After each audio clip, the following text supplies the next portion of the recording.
Hello everyone, welcome back to my channel. So कैसे हैं आप सब? होप सो आप सब अच्छे होंगे। और आपने तो टाइटल पढ़ ही लिया होगा, मैं आई हूँ ओली अपने हस्बैंड और अपनी फ्रेंड्स के साथ। सो अभी सुबह के 8 बज रहे हैं और मैं ये वीडियो बना रही हूँ क्योंकि मुझे आप लोग को मॉर्निंग व्यू दिखाना था। बहुत ही प्यारा सा मॉर्निंग व्यू है।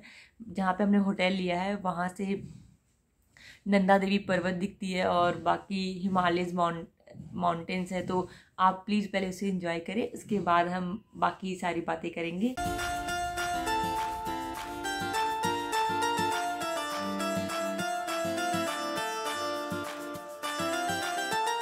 इतना सुंदर व्यू लग रहा था, मतलब उसमें क्लाउड्स उसके ऊपर पे लगे हुए हैं और स्नो है ना, मतलब बहुत ही खूबसूरत है। और यहाँ पे आज -1 डिग्री है और स्नोफॉल के भी चांसेस कह रहे हैं। तो होप्स हो कि स्नोफॉल हो जाए और मैं स्नोफॉल एंजॉय कर लूँ, क्योंकि मैं गुड़गांव में रहती हूँ और मुझे यहाँ पे बहुत ठंड लग रही है। और आप बिलीव नहीं करोगे, मतलब इतना खूबसूरत लग रहा है। ठंड में भी लग रहा है कि कोई बात नहीं, मैं बाहर खड़े होकर व्यू एंजॉय तो कर ही सकती हूँ। और मैं बहुत देर तक बाहर खड़ी थी, बहुत देर तक व्यू देखा। मतलब बस मन ही नहीं मान रहा था कि मैं अंदर आऊँ और वीडियो बनाऊँ। मुझे लग रहा था कि मैं कुछ देर और खड़ी रहूँ और बस व्यू देखती रहूँ। औली उत्तराखंड में पड़ता है, जोशीमठ के ऊपर। सो जोशीमठ में थोड़ा तो अभी प्रॉब्लम चल रहा था, मतलब वो रास्ता बंद था। मतलब जब जोशीमठ के लिए जहाँ से हम रास्ता कटते हैं वहाँ से उन्होंने बंद कर रखा था। तो औली आने में ऐसा कोई सच दिक्कत वाली बात तो नहीं थी। हम बहुत आराम से आए। बस जो जोशीमठ से जो औली के लिए चेयर कार चलती है वो उन्होंने बंद कर रखा था। तो आपको अपनी गाड़ी से या फिर कैब के थ्रू आना पड़ेगा। सो हम सब गुड़गांव से आए हैं, तो हमने गुड़गांव से कैब बुक करी थी। मतलब हम बहुत दिन से प्लान कर रहे थे कि हमें कहीं तो ठंडी वाली जगह पे जाना है और वो प्लान बन नहीं पा रहा था। बट सडन हमारा ये प्लान बना कि हम औली चलते हैं, जबकि बहुत लोगों ने हमें मना किया कि अभी जोशीमठ में बहुत प्रॉब्लम है, मत जाओ, उसके ऊपर ही है, बहुत वहाँ पे भी दरारें पड़ रही हैं, दिक्कतें हैं। बट हमें लगा कि नहीं, ठीक है, कोई बात नहीं, रिस्क ले लेते हैं और चल लेते हैं। बट सच में हम यहाँ आए और हमें लगा कि यार कोई दिक्कत नहीं है, सब आ सकते हैं। पता नहीं लोगों ने इतना डर क्यों बना रखा है। जोशीमठ में दिक्कतें हैं, वहाँ पे रास्ता बंद है, आप उधर नहीं जा सकते हो, बट वहाँ से रास्ता कटता है और आप इजीली आ सकते हो। इस वजह से पता है औली में क्राउड बहुत कम है। हमने यहाँ औली में आने के बाद होटल बुक करा है, वो भी सर्च करके अच्छे से घूम के कि नहीं हमें ये वाला पसंद नहीं आ रहा, वो पसंद नहीं आ रहा है। जबकि ये पीक सीजन था है और इस पीक सीजन में होटल्स मिलती भी नहीं है। मतलब आपको प्रायर बुकिंग करके आनी पड़ती है, सारी चीज़ें होटल से लेके हर चीज़ की प्रायर बुकिंग करनी पड़ती है। बट हमने कुछ भी बुक नहीं करा था, बस हम उठकर यहाँ आ गए क्योंकि हमें पता था कि क्राउड बहुत कम है तो सब कुछ अवेलेबल होगा। बहुत ही चीपर रेट पे हमें होटल्स मिल गए। सो हमारा टोटल ट्रिप 2 दिनों का है। मतलब हम सैटरडे को पहुँचे हैं, तो हम मंडे को दोपहर तक या शाम तक, इवनिंग तक हम यहाँ से निकल जाएंगे। तो 2 दिन काफ़ी है। औली में बहुत ज़्यादा कुछ घूमने के लिए नहीं है, वो एक ही स्पॉट है औली का और वहीं पे आप ट्रैकिंग कर सकते हो, कैंपिंग कर सकते हो और जो भी थोड़े बहुत घूमने की चीज़ें है, बस वो मतलब 2 दिन मोर देन इनफ है। जब आप दिन में पहाड़ों वाली जगह से जाते हो तो जो आप व्यू देखते हुए जाते हो ना, वो सबसे अच्छा होता है। आप रात में अगर आप ट्रैवल करते हो, आप रात में कुछ देख नहीं पाते हो और रात में डर भी लग रहा होता है कि रास्ते पतले होते हैं, कहीं गिर ना जाए, कुछ हो ना जाए। तो आपको दिन में आप इवन व्यू भी इंजॉय करते हुए जाते हो और साथ साथ आप सेफ भी रहते हो। तो फिर मैं रेडी होकर आती हूँ और फिर मैं आपको अपने साथ औली घुमाती हूँ। सो हम सब रेडी हो गए हैं और ठंड बहुत ज़्यादा है, तो हमने बहुत सारे लेयर्ड में कपड़े पहने हैं और फाइनली हम औली के मेन स्पॉट पर पहुंच गए हैं। हमारी गाड़ियां पार्किंग लॉट पे खड़ी हो गई है और हम सब ने अपने फुटवेयर्स वहीं उतार दिए थे, क्योंकि वहीं पे आपको बूट मिलते हैं जो कि आपको पहन के जाना होता है ऊपर। और ये इतने हैवी होते हैं कि इतनी सारी सीढ़ियाँ चढ़नी पड़ती है और उसमें वो पहनकर चढ़ना बहुत ही हेक्टिक है। मतलब हम बहुत थक गए थे वहाँ तक चढ़ते चढ़ते। और बूट्स के रेट बहुत चीपर होते हैं, मतलब आपको 100 रुपये में इजीली मिल जाएंगे। पर ऊपर जाते जाते ना आपकी हालत ख़राब हो जाती है इतने हैवी बूट्स पहन के। बट आप वहाँ से व्यू देखोगे ना, आपको वर्थ इट लगेगा। और फिर यहाँ से आपको चेयर कार के लिए आपको बुकिंग करनी पड़ती है, पर पर्सन 500 रुपीज़ लगते हैं। आपको इसमें बैठ कर जाना होता है ऊपर। आप जब बैठोगे ना और आप वहाँ से व्यू देखोगे, आपको लगेगा कि आप हेवन में पहुँच गए हो। मतलब इतना सुंदर व्यू, आपकी ना आंखें ऐसे बस देखती रह जाएगी उस व्यू को। इतना खूबसूरत है, इतना सुंदर है। जिधर देखो बस बर्फ़ ही बर्फ़ है, हर तरफ बर्फ़। और बस पहाड़, माउंटेन्स, उसके ऊपर बर्फ़, क्लाउड, मतलब व्यू इतना इतना सुंदर था, बस हम देखते ही रह गए। आप ऊपर पहुंचोगे, जैसे जैसे आप ऊपर जाते जाओगे ना, आपको ठंड भी फील होगा और उतना ही अच्छा लगेगा। ये जो आप नीचे देख रहे हो, ये ट्रैक्स बने हुए हैं, यहाँ से लोग ट्रैकिंग करते हुए चढ़ते हैं। बहुत लोगों को चेयर लिफ्ट से जाना पसंद नहीं होता है, तो वो नीचे से वहीं से ट्रैकिंग करते हैं, तो आप वहाँ पर ट्रैकिंग भी कर सकते हो। ऊपर में बस ज़्यादा कुछ नहीं है, आपको वो आर्टिफिशियल लेक तक पहुँचने का ये रास्ता है जो चेयर लिफ्ट से हम जा रहे हैं। यहाँ से आप आर्टिफिशियल लेक तक पहुँच सकते हो और फिर वहाँ पे आप बाकी एक्टिविटीज़, जो भी स्पोर्ट्स एक्टिविटीज़ हैं, वो सारी चीज़ आप कर सकते हो। आप रात में कैंपिंग भी कर सकते हो। जो भी लोग औली आते हैं, वैसे औली एक दिन का ही है, आप दिन में आते हो, आप ट्रैकिंग करते हो ऊपर आते हो। अगर चेयरलिफ्ट से नहीं आना है तो आप ट्रैकिंग करते हुए ऊपर आते हो और फिर आप जितनी भी स्पोर्ट्स एक्टिविटीज़ है, स्नोफॉल में खेलना, आर्टिफिशियल लेक देखना, और फिर आप रात में कैंपिंग करके अब नेक्स्ट डे मॉर्निंग में आप वापस आ जाते हो। तो आपको चेयरलिफ्ट से यहाँ तक पहुँचने में 3 से 4 मिनट लगते हैं, हार्डली 5 मिनट लगता होगा, उससे ज़्यादा नहीं लगता। तो आप ईज़िली यहाँ पे पहुँच जाते हो। यहाँ पे ना रास्ता ख़राब हो रखा था स्नोफॉल होने की वजह से। फिर हम आर्टिफिशियल लेक में पहुँचने के बाद हम ट्राई कर रहे थे, देख रहे थे कि ये क्या बर्फ़ में ये बर्फ़ अंदर जाता है या नहीं जाता। तो हम फेंक कर चेक कर रहे थे कि बर्फ़ का लेयर कितना मोटा है, बट ये जमा हुआ लेक था। तो हम जब भी बर्फ़ फेंक रहे थे तो वो ऊपर ही फ्लोट रह जा रहा था, वो अंदर नहीं जा रहा था। जबकि किनारे किनारे ना हल्का सा हल्की हल्की सी वो पानी वाली लेयर तो दिख रही थी कि पानी है अंदर, पूरा बर्फ़ नहीं बना हुआ था। क्योंकि मुझे लगता है कि धूप पड़ने की वजह से किनारे किनारे पे वो पानी रह रहा था, बाकी बीच में वो मोटी सी लेयर बनी हुई थी बर्फ़ की।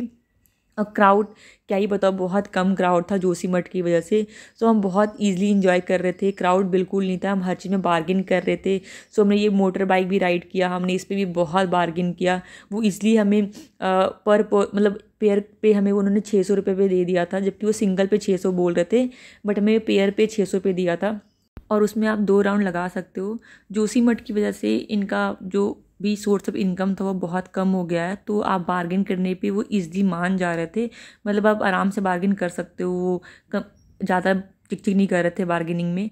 फिर हमने आइस स्केटिंग की, मतलब हर चीज़ में हम आराम से बार्गेन करके बहुत ही ईजिली कम प्राइस में हर चीज़ कर पा रहे थे। और फिर बर्फ़ में मुझे बहुत मन था कि मैं बर्फ़ में से मुँह घुसा के वो फेस मास्क वाला बनाऊँ। तो हमने जितनी भी मतलब जितना कुछ मैंने सोच रखा था, इमेजिन कर रखा था कि मैं बर्फ़ में जाऊंगी तो मैं ये करूंगी, मैं वो करूंगी, वो सब कुछ हमने किया। फिर हमने बहुत सारी रील्स बनाई, बहुत सारी वीडियोस बनाई। और फिर जब हम नीचे उतरने लगे तो वहाँ पे बहुत बर्फ़ की एक मोटी लेयर पड़ी हुई थी, तो हमने वहाँ पे स्नोमैन बनाया। क्योंकि अगर आप स्नो में आए हो, बर्फ़ में आए और आपने स्नोमैन नहीं बनाया तो क्या फ़ायदा। मन नहीं कर रहा था कि आप इसे बनाने के बाद इसे छोड़ कर जाओ, बट हम बहुत थक गए थे और बहुत लेट हो रहा था, तो हमें नीचे उतरना था और हमें भूख भी बहुत तेज़ लगी थी। तो हम चेयर लिफ्ट से ही वापस नीचे उतरे, क्योंकि उसमें जाने और आने का इंक्लूडेड होता है। फिर हम नीचे उतर के मैगी और चाय पी, क्योंकि बहुत भूख लगी थी। फिर रात में हमने फायर कैंप था हमारा, तो बहुत तेज़ हवा चल रही थी, जिसकी वजह से वो बार बार बुझ जा रहा था। मैं भैया को बुलाना पड़ रहा था कि भैया प्लीज़ जला दो, और लाइट भी चली गई थी इसकी वजह से। तो हमें कैंडल में ही खाना खाना पड़ा, अंधेरे में ही खाना खाना पड़ा। और खाना खाते खाते बहुत हल्की हल्की सी स्नोफॉल होने लग गई थी, और जब तक हम खाना फिनिश करते तब तक स्नोफॉल जा चुकी थी, तो हम स्नोफॉल इंजॉय भी नहीं कर। Good morning everyone. सो आज है डे 2 और अभी सुबह के बज रहे 7। मैं आज जल्दी उठ गई हूँ। रात में बहुत बहुत तेज़ हवा चल रही थी और बारिश भी हो रही थी। हमें लगा कि स्नोफॉल हो रहा है। मेरे हस्बैंड ने मुझे उठाया भी और बोला कि स्नोफॉल हो रहा है, बट मैं बहुत नींद में थी, तो मैंने कहा कि कोई बात नहीं, हम सुबह देख लेंगे। बट मैंने सुबह गार्ड से पूछा तो उन्होंने कहा कि नहीं नहीं, बारिश हो रही थी, स्नोफॉल नहीं था। बट आज चांसेस है, आज काफ़ी ज़्यादा चांसेस है कि आज स्नोफॉल होगा। सो होप सो हमारे जाने से पहले हम स्नोफॉल एंजॉय कर ले, ताकि हमारा ये ट्रिप सक्सेसफुल हो जाए, वर्थ इट रहे कि हाँ हमने इतनी मेहनत से हम यहाँ आए, तो ये वर्थ इट रहा। बट आज सरप्राइज है एक, मैं आज साड़ी पहनने वाली हूँ। मेरा बहुत बहुत टाइम से ये था कि मैं जब भी बर्फ़ में जाऊँगी तो मैं एक बार साड़ी पहन के वो अनुष्का शर्मा वाले, मैं वो सॉन्ग पे उसको रिक्रिएट करूँगी, साड़ी पहन के मैं डांस करूँगी बर्फ़ में। तो मेरा ये बहुत मन था, इसलिए मैं जल्दी उठी हूँ, क्योंकि हमें आज मॉर्निंग में जल्दी निकलना है यहाँ से, मतलब 12-1 बजे तक निकल जाना है। क्योंकि शाम होते होते हमें ये हिल स्टेशन वाले जो एरियाज़ है उसे पार कर जाना है, अदरवाइज फिर हमें वो बंद कर देते हैं, फिर हम जा नहीं सकते, तो हमें रात में वेट करना पड़ेगा। तो हम जल्दी निकलना चाहते हैं, सो दैट हम आराम से ये रात में ये एरिया क्रॉस कर जाए और हम 2-2:30 बजे तक घर पहुंच जाए। तो हमें जल्दी निकलना है, इसी वजह से मैं जल्दी उठी हूँ और मैं होने जा रही हूँ अभी रेडी। मैं आपको रेडी होके आपको स्नो वाली जगह पे मिलती हूँ, क्योंकि मेरा बहुत बहुत मन था कि मैं डांस करके, मेरे को वीडियोस बनाने थे, कि मेरे को वीडियोस बनाने हैं, रील्स बनानी है उसमें जाकर। सो मैं आपको रेडी होके वहीं मिलती हूँ और फिर बाकी चीज़ें मैं आपको दिखाती हूँ। सो मैं साड़ी पहन कर रेडी हो गई हूँ और बहुत ठंड लग रही थी मेरे को, और हल्की हल्की ना स्नोफॉल भी होनी स्टार्ट हो गई थी। सो हमने बहुत सारी रील्स बनाई, वीडियोस बनाई। फिर मेरे को ऐसा बहुत मन था कि मैं बर्फ़ खाऊँ, फ्रेश स्नो। तो मैंने खाया, तो फिर मेरे हस्बैंड को भी मन कर रहा था कि उन्हें भी खाना था। तो फिर वो भी जल्दी जल्दी से आ गया कि नहीं मुझे भी खाना है। फिर मैंने उन्हें भी खिलाया स्नो, और इतना ठंडा लग रहा था स्नो ने, जैसे मुँह पे गया ना पूरा मुँह ऐसा लग रहा था कि फ्रीज़ हो गया था, और इतना फ्रेश स्नो था कि अच्छा लग रहा था। फिर मैंने अपना वो डांस वीडियो बनाया जिसके लिए साड़ी पहनी थी और इतनी ठंड में परेशान थी। बहुत ही टेक के बाद वो वीडियो बना, आप देख सकते हो।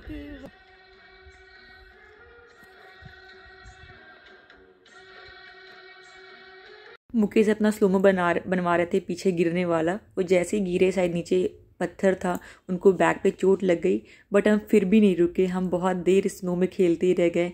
एक दिन पहले मेरी और आकांक्षा की लड़ाई हो गई थी, तो ये हमारा प्यार दिखाने का तरीका था। हम बर्फ़ में बहुत देर एक दूसरे को बर्फ़ मारे जा रहे थे और खेले जा रहे थे, और ये हम अपना गुस्सा निकाल रहे थे कि मतलब हमारी लड़ाई हो गई थी, तो वो सॉल्यूशन था हमारा कि एक दूसरे को बर्फ़ मार के खेलने का। बट फिर बहुत लेट होने लगा था, हमें सब लोग बार बार बुला रहे थे फ़ोन करके कि जल्दी आ जाओ, ब्रेकफास्ट करना है, निकलना है। और ना हल्की हल्की सी स्नोफॉल भी होने लग गई थी, तो फिर हमें लगा कि हमें चलना चाहिए। फिर भी हम थोड़ी देर खेले, इंजॉय किया, फिर हम गए और हमने फिर ब्रेकफास्ट कंप्लीट किया। और जैसे ही हमने अपना ब्रेकफास्ट कंप्लीट किया, बहुत ही हैवी स्नोफॉल हो रहा था, आप देख सकते हो।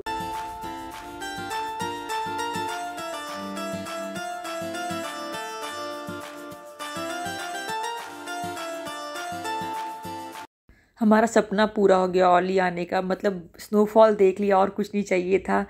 हमने थोड़ी देर वहीं पे इंजॉय किया, बट टाइम काफ़ी हो गया था, तो हमें निकलना था। और हमने सारा सामान पैक किया और भैया को गाड़ी स्टार्ट करके रखनी थी, क्योंकि इंजन बहुत ठंडा हो रखा था, इंजन को गर्म करना था, तब हम जा सकते थे। तो हमने थोड़ी देर उसे गाड़ी ऑन रही, फिर हम निकले। मतलब हम पूरे रास्ते बस बर्फ़ ही इंजॉय करते आ रहे थे, जब तक हम ओली से नीचे नहीं उतर गए। इतनी तेज़ स्नोफॉल हो रही थी, मतलब ऐसा लग रहा था कि सपना है जो हम बहुत टाइम से था कि बस कहीं जाएं और हमें स्नोफॉल देखने को मिल जाए। और ये सच में चांसेस कम कह रहे थे वो दोपहर तक कि नहीं भी हो सकता है, तो लेकिन इतना हैवी स्नोफॉल हो रहा था कि मैं क्या बताऊँ। मतलब हम बस पूरे रास्ते ना रुक रुक के जा रहे थे कि थोड़ा सा स्नोफॉल देख लेते हैं, तो रुक जाते हैं ना। और मतलब ये सच में एक सपने से कम नहीं था कि आप कहीं जाते हो किसी ट्रिप पे और आपको सब कुछ मिल जाता है, आप अच्छे से एंजॉय करते हो। आपने जो जो चीज़ सोच रखा होता है कि ठीक है यार, कि अगर हम बर्फ़ में खेल ले, स्नोफॉल देख ले, वो सब कुछ मिल रहा था। क्योंकि हमारा ये प्लान था कि अगर स्नोफॉल अगर दोपहर के बाद भी होने के चांसेस होते हैं तो हम रुक जाएंगे एक दिन के लिए, क्योंकि हम इतने दूर से आए हैं, तो एक दिन रुकने में कोई बड़ी बात नहीं थी। तो हमारा प्लान था कि अगर शाम तक भी या दोपहर तक भी स्नोफॉल होता है तो हम रुक जाएंगे, एक दिन का स्टे और बढ़ा लेंगे। बट मॉर्निंग से स्नोफॉल स्टार्ट हो गया था, तो हमने उसे इंजॉय किया। फिर हमें लगा कि बहुत देर स्नोफॉल में रहना भी सही नहीं है। अगर आप बहुत देर स्नोफॉल में रहते हो तो फीवर होने के चांसेस बढ़ जाते हैं। एंड वैसे भी हमें जो भी चीज़ इस ट्रिप में चाहिए थी, अब हमें वो मिल गई थी। तो ये हमारा ट्रिप सच में बहुत ही वर्थ इट रहा, बहुत ही प्यारा था। हमने बहुत इंजॉय किया इस ट्रिप पे। आई होप सो कि आपको ये हमारा वीडियो अच्छा लगा हो। सो अगर अभी तक आपने मेरे चैनल को सब्सक्राइब नहीं किया है तो प्लीज़ मेरे चैनल को लाइक, शेयर एंड सब्सक्राइब करें।